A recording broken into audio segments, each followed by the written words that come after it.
Mesdames et messieurs, bienvenue à la chronique du soir avec notre consultant politique Agapit Napoléon Maforican. Bonsoir. Bonjour, bonsoir à tous nos téléspectateurs. Voilà, un des anciens présidents de la République s'est prononcé justement après le oui de Patrice Talon. En tout cas, l'ancien président Nicéphore Dieudonné Soglo ne comprend pas pourquoi Patrice Talon est quand même candidat à un second mandat. Agapit Napoléon Maforican. La question est de savoir si son acquiescement était nécessaire. Est-ce que sa compréhension était une condition nécessaire, une condition préalable à ce que le président en exercice ou le président Talon soit candidat. Voilà. Donc, En tant qu'ancien et donc aîné dans l'exercice, il trouve quand même que justement en 5 ans on peut faire le job. et pourtant, ça a circulé des vidéos dans lesquelles il estimait que lui-même qu'il fallait bien 10 ans pour faire le job. Hein? Il disait ça, qu'il a fini, au moment où il finissait lui en 96, qu'il a encore des ajustements à faire, qu'il avait encore des choses à montrer et qu'il est parti un peu trop tôt. Et donc il lui restait encore 5 ans. Et puis lorsque aussi le constituant a permis au président de la République donc de postuler, donc de briguer sa propre association, comme lui-même a brigué sa association en 96 et qu'il a perdu, ouais, où se trouve le problème? Le peuple n'a pas fait de lui le censeur des mandats. Il n'est pas là pour juger de l'opportunité au nom de postuler un second mandat. Donc il n'a pas, il usure pour une fonction qu'il n'a pas, à mon avis. Donc je pense que son avis n'était pas requis, à mon avis. Donc On lui a posé la question et il a répondu. je pense qu'il aurait dû ne pas répondre parce que, Sérieusement. bien sûr, à son âge, son expérience, il doit comprendre que ce n'est pas son avis qui est requis en la matière, que c'est le peuple qui répond en la matière. Lui n'est pas le peuple. Il a eu les suffrages du peuple. Il les a perdus également. Et donc, depuis là, il n'est pas qualifié pour donner son avis.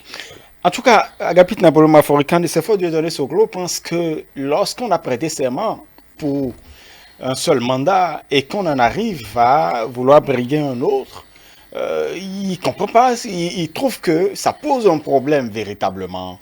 Peut-être avec l'âge, le président Soglo n'arrive plus vraiment à appréhender les choses. Sinon, le président Talon n'a pas prêté serment sur 5 ans. Je suis désolé. Celui qui a posé la question et peut-être lui-même qui a répondu. Je pense qu'il y a un problème de lucidité à un niveau donné. Le président Talon n'a pas prêté mandat, n'a pas prêté serment sur 5 ans. Tout le monde sait. La constitution n'a pas changé. Donc, je ne sais pas de quoi il parle. Il y a une confusion. Puisqu'il avait promis fermement un seul mandat. C'est de ça qu'on dit qu'il a prêté serment sur 5 ans. La constitution est la loi suprême de l'État. Il ne semble pas que les désidératas individuels soient du sort du ressort de la Constitution.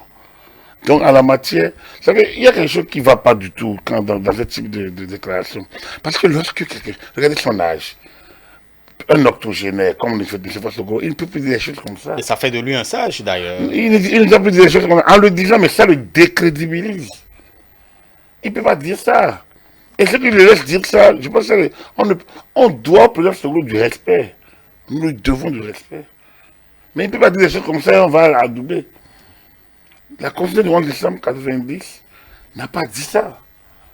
Ce n'est pas parce que le chef d'État a dit je ferai de mandat unique que le mandat est unique. La preuve, lorsqu'il a soumis cette proposition au peuple représenté à l'Assemblée nationale, il aurait dû lui donner acte. Si ça devait s'imposer, si cette déclaration devait s'imposer, si son serment devait s'imposer comme loi de l'État, au-delà même de l'État, loi de la suprême, le 4 avril 2017, on aurait dû lui donner acte. Lorsqu'il a soumis cette volonté au contrôle du peuple constitué, du peuple souverain, même s'il est dérivé, l'Assemblée nationale, qui a rejeté.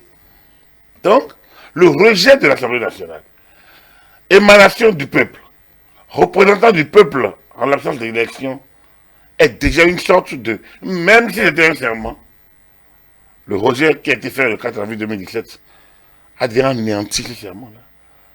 Encore qu'il n'y a pas eu serment. Il n'y a pas eu serment, il y a eu propos, il y a eu intention. Et donc, quand quelqu'un comme le président Soglo, à cet âge, à cette expérience, il dit des choses comme ça, c'est inquiétant. C'est inquiétant. Ben, lui, il n'a pas fait l'école nouvelle. Il a fait l'école coloniale. Il parle un français châtié. Donc il ne peut pas se tromper sur les mots et les expressions. Il y a un problème, c'est quelque chose qui ne va pas. Il pense que briguer un second mandat pour Patrice Talon, c'est un échec, c'est un aveu d'échec. Du coup, briguer un second mandat comme pour lui en 1996 c'était un aveu d'échec. Vous savez, les gens sont amnésiques un peu. Je dis, mais il va falloir que le peuple cesse de l'être. Et nous ne le laisserons pas. On ne sera pas amnésiques. Parce que le président Soglo vient d'où? Le président Soglo, ancien ministre de son oncle en 1966, a été porté à la tête du premier ministère en 1990 à la conférence nationale. Pour un mandat normalement. Normalement, selon la volonté des gens à la conférence nationale, le premier ministre et les organes de transition ne devraient pas postuler Pour la présidentielle. pour la présidentielle. Donc, la commission constitutionnelle qui a fait les réformes, qui a fait les propositions, a dit que normalement, le président et le premier ministre de transition ne devraient pas postuler. Mais qui a-t-on retrouvé au second tour de la présidentielle de 1991? Le président de la République et le premier ministre, justement. Pourquoi? Parce qu'entre ça, quelqu'un est passé et a demandé qu'on ne lui demande pas de démissionner et que ci, que ça. Alors, si on peut considérer que Kérékou, finissant, n'a pas accepté une règle de jeu, mais lui, Soglo, aurait pu, par respect, tout au moins des autres qui ont abandonné pour lui, il aurait dû ne pas postuler. Et pourtant, non seulement il a postulé, mais il a fait changer un certain nombre de choses. La limitation d'âge qu'on n'avait jamais retenue à la conférence nationale, il a fait intégrer avant d'être candidat. La limitation d'âge n'a jamais été retenue à la conférence nationale, par exemple. Et pourtant, donc, si vous revenez à la scène d'après 90, mais le pouvoir clanique, le pouvoir solitaire qui lui a été reproché en 90, c'est qu'à la sortie de la conférence nationale, le président Soglo se comportait comme s'il avait gagné le pouvoir au terme des élections. Or, c'est un pouvoir qu'on lui a concédé à la conférence nationale. Et les participants à la conférence nationale n'étaient pas élus. On ne les a pas envoyés. C'était pour régler un problème ponctuel. Donc, il n'était même pas issu d'une légitimité donnée. Que la conférence nationale se déclare ne lui donne aucun pouvoir de constituant. Donc, la conférence nationale était une simple assemblée qui n'a aucune valeur de droit, qui n'a aucune portée de droit, qui n'a aucune représentativité nationale. On devrait le savoir. Donc aujourd'hui, quand le président de ce groupe parle, il faut qu'on se rappelle quand même d'où il vient. Et de dire que c'est le président Kérékou qui était bloqué. Après avoir fait le coup d'état de 7 décembre et annulé la validité de la Constitution, le président Kérékou s'est retrouvé sans Constitution et sans institution. Et il a convoqué une conférence nationale où, en force, donc, il y a une période de transition pour laquelle lui, son Soglo avait été désigné et au terme de laquelle il devait faire un mandat, un mois, un an de transition. Il a fait la transition. Il était candidat contre l'esprit de la conférence nationale. Et il a fait un autre mandat, son mandat présidentiel de 91 à 96. Certainement que le peuple le réclamait. Avec beaucoup de crises. Peut-être que le peuple le réclamait. Avec une des vérités de gestion solitaire du pouvoir. Avec un mépris pour les institutions de la République, notamment pour l'Assemblée nationale. La preuve, il n'a jamais été faire un discours sur l'état de la nation. Il a pris le président de l'Assemblée nationale en crise, en adversité. Et l'Assemblée n'avait aucune valeur devant lui. Donc, il ne faut pas que le président Soglo nous amène à dire ces choses-là, parce que quand on a cet âge-là, on mérite respect et on ne doit pas aller exhiber des situations de gens. Mais lorsqu'il opine sur des sujets qu'il pense que celui qui a fait 5 ans ne doit pas postuler, alors que lui-même a postulé et n'a même pas voulu partir. En 1996, le président Senghor n'a pas voulu laisser le pouvoir. Il a fait une réunion. Il voulait empêcher la Cour constitutionnelle de proclamer les résultats. Il y a le livre de l'excellent livre une démocratie, enfin, une alternance démocratique en Afrique, l'élection présidentielle de 1996. C'est le livre d'Emmanuel Vigilani Adjovi. Il faut lire. Aux éditions Cartala, si je ne me trompe, qui a décrit l'ambiance dans laquelle la présidentielle de 1996 a été organisée et la manière dont le président Senghor avait voulu empêcher que la Cour constitutionnelle proclame le résultat. Et notre doyen Jean-Luc Aplorin est encore là, directeur de Flexion FM. Il peut témoigner de comment, de ce qui lui a été fait en 1996. Quand il a annoncé sur RFI qu'au regard des données en possession, c'est le président qui a gagné les élections. Il faut savoir comment il était livré à la vindicte populaire. Alors, ces choses, on ne peut pas les oublier. Donc quand le président se parle, il faut qu'on sache d'où nous venons. Il ne faut pas qu'il dise des choses comme ça. Je pense que notre peuple aspire à la paix. Nous aspirons à la paix et je pense que le président Talon fait les choses dans les règles de l'art. Lui, il a promis, il a fait. Il a transmis une proposition de loi. Puisque nous sommes dans un pays démocratique. Il a transmis un projet de loi qui a été rejeté par le peuple. Ça veut dire que le peuple ne veut pas d'un mandat unique. Et donc, si le peuple ne veut pas de mandat unique, pourquoi on va le lui imposer? Lui, il souhaitait, le peuple n'en veut pas. Il a retiré. C'est la seule révision de la Constitution qu'il a tentée. Alors, où se trouve le problème? Mais c'est un peu sérieux. Pour l'ancien président Nicéphore Dieudonné Soglo, vous savez qu'il est quand même spécialiste de l'économie et il trouve d'ailleurs que le niveau d'endettement du Bénin, ça pose problème parce que de 1990 à 2016, on est à près de 2010 milliards et puis de 2016 à aujourd'hui, près de 4 000 milliards. En tout cas, ça pose problème. Je pense que le président Soglo est complètement dépassé.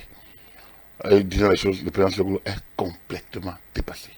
Je pense qu'il dit des choses qui lui échappent lui-même, je pense. Parce que, en clair, avec la surveillance multilatérale qui se passe au niveau de l'UEMOA, je ne vois pas qu'il n'appartient pas à un individu de dire si on a dépassé le niveau d'endettement ou pas. Donc, en la matière, si on l'avait dépassé, on avait plafonné, le Bénin aurait été ramené à l'ordre par l'UEMOA, par exemple, tout au moins ou par la Banque mondiale ou le FMI. Le Bénin n'est pas un pays qui évolue isolément. Il y a les missions de contrôle. Et comme je dis, l'UEMOA, comme d'ailleurs la CEDEAO, exerce cette surveillance multilatérale, ce contrôle sur l'endettement et sur les politiques financières, les politiques macroéconomiques du pays. Donc, il ne peut pas, le Bénin ne peut pas faire ce qu'il veut. Alors, au départ, évidemment, voyons, le régime du PAPB, 72 à 90, n'a pas utilisé l'endettement comme un moyen de reconstruction ou de développement. Parce que c'était le principe de compter d'abord sur nos propres forces. Et au moment où nous revenons de la Convention nationale, le Bénin n'était pas crédible. Donc on ne peut pas s'endetter. On recevait des crédits de l'extérieur sous forme de prêts ou de dons. Mais on était trop limité parce qu'on n'était pas fiable. N'oubliez pas l'expression, on ne prête qu'aux riches. Et donc le dernier,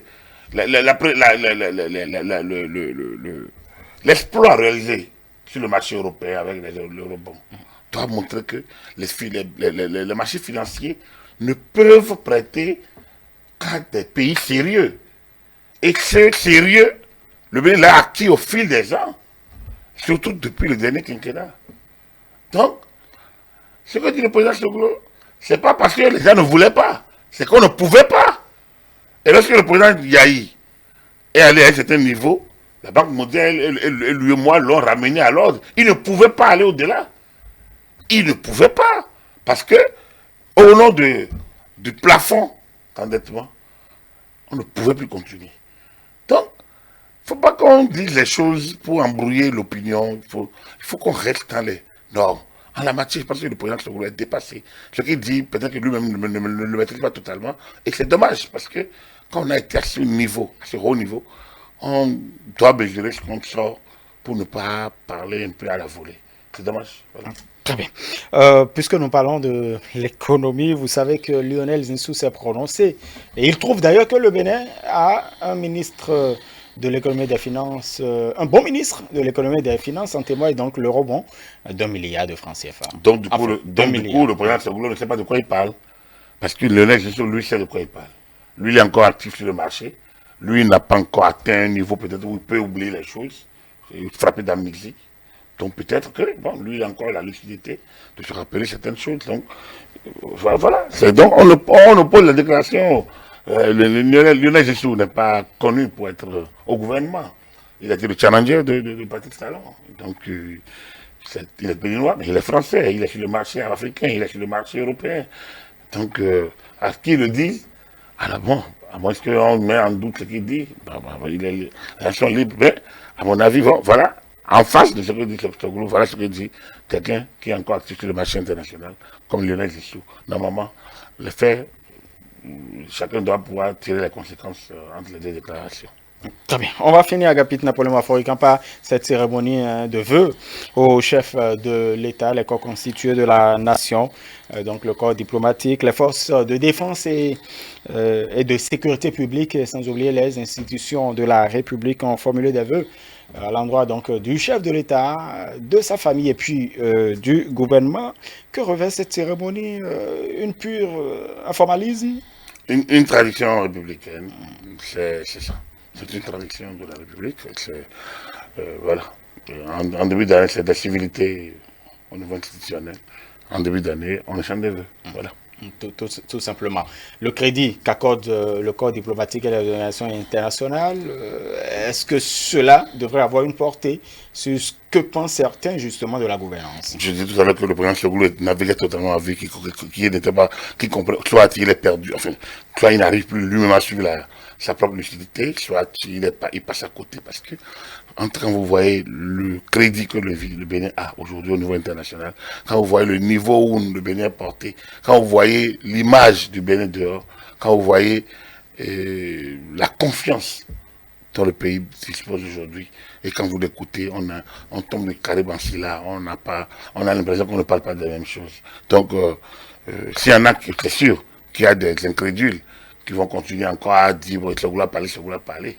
Mais donc, je pense que le regard que le corps diplomatique pose sur le Bénin, c'est un pays qui avance, un pays qui rayonne aujourd'hui. Et ça, on n'a pas besoin de dessin pour le savoir. Nous savons là où on était il y a 5 ans, on sait là où on est aujourd'hui. C'est l'actif de quelqu'un.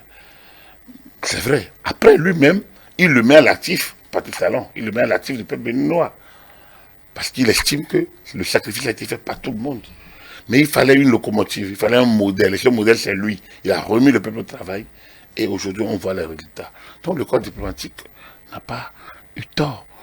Le corps diplomatique, depuis 3-4 ans, salue la constance de l'évolution, salue la progression du Bénin, salue la gouvernance au Bénin, salue les résultats que le Bénin obtient. On doit en être fier, on doit être revigoré, gonflé à bloc. Parce que c'est quand même de notre État qu'il s'agit. Après, les problèmes internes, on peut les régler. L'autosatisfaction pourrait poser des problèmes. Non, attends, le doyen du corps diplomatique n'est pas béninois, que je sache. C'est pas l'autosatisfaction.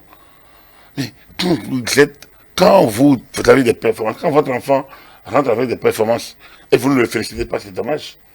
C'est pas une affaire de l'autosatisfaction, c'est une affaire de reconnaître la juste mesure des qualités de quelqu'un et de lui en donner acte. Ça ne veut pas dire qu'on va aller dormir sur nos lauriers.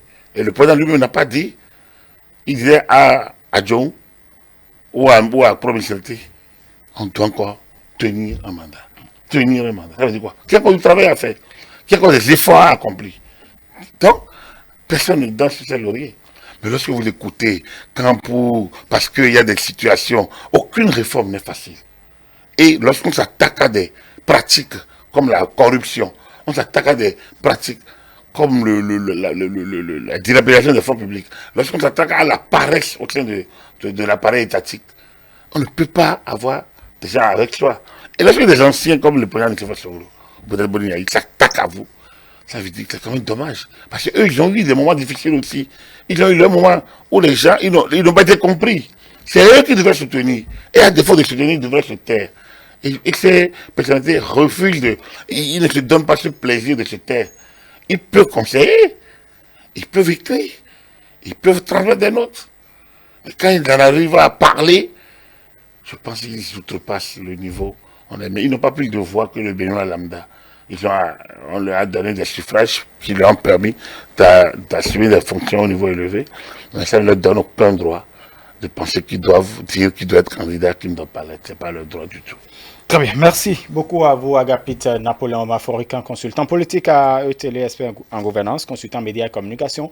Mesdames et messieurs, merci de nous avoir suivis. Donc, c'est la fin de la chronique du soir et c'est la fin également de votre émission Le Grand Soir pour le compte de ce jeudi 21 janvier 2021. Agréable suite de soirée sur nos antennes. Après, nous vous suivrez Les Filles de la Mafia, votre feuilleton en nouvelle diffusion par la presse citoyenne. À 23h, vous avez rendez-vous avec Stanislas Benoupo à moi pour Raconte ta journée. Agréable soirée à chacun et à tous.